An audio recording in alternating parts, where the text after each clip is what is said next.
회원교회 새아침의 말씀 묵상 시간입니다. 오늘도 여러분의 삶에 하나님의 사랑과 축복이 넘쳐나기를 기원하면서 이 세상을 창조하신 하나님이라는 제목으로 함께 말씀을 나누기를 원합니다.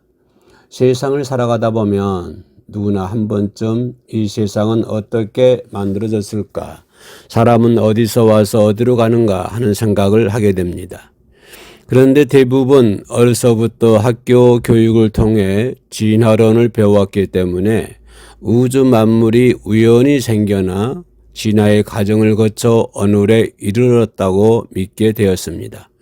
그러니 하나님께서 우주 만물을 창조하셨다는 사실을 부인하고 천국과 지옥이 존재한다는 사실을 깨닫지 못한 채 헛된 욕망을 추구하다가 허무하게 일생을 마치는 경우가 많습니다.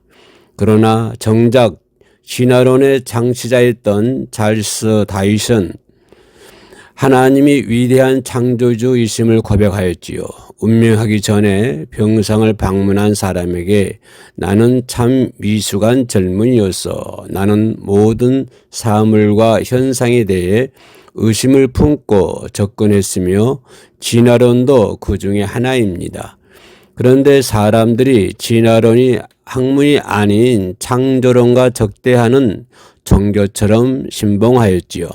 부디 사람들에게 하나님의 위대한 창조와 예수 그리스도의 구속의 은혜를 증거해 주십시오 하며 간절히 당부하였던 것입니다.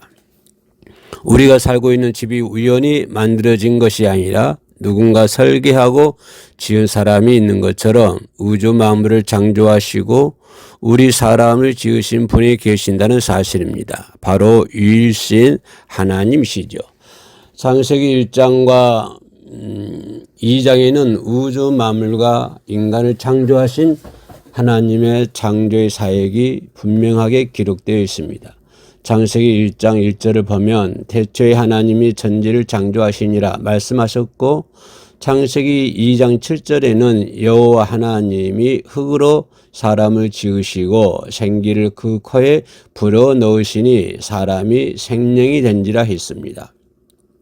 지구상에 살고 있는 모든 사람들은 인종과 상관없이 모두 눈과 귀는 각각 2개, 코는 하나에 콧구멍은 2개, 입은 하나이며 각각의 위치도 같은 것을 볼 수 있습니다. 물론 사람이니 같을 수밖에 없지 않느냐 할 수 있는데, 이는 곧 인류의 조상을 거슬러 올라가면 결국 한 조상이 나온다는 사실을 나타내 주는 것입니다.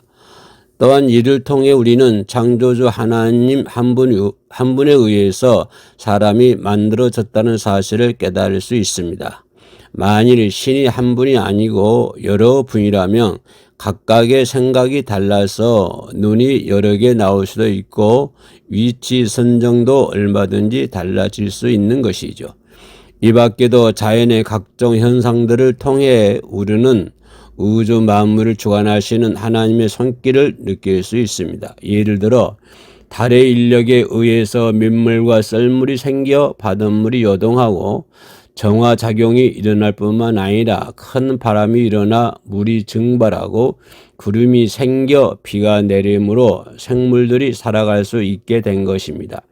이러한 사실만 보더라도 창조주 하나님으로 인해 우주 만물이 창조되었다는 것을 확실히 믿을 수 있습니다. 지금도 살아계시며 우주 만물을 다스리시고 인간의 생사화복을 주관하시는 창조주 하나님을 믿고 아브람처럼 순종하는 삶을 살아 구원과 영생을 얻으며 이 땅에서 넘치는 축복을 받으시기를 주님의 이름으로 축원합니다. 오늘도 우리와 함께 하신 우리 주 예수 그리스도를 높이 찬양합니다. 샬롬.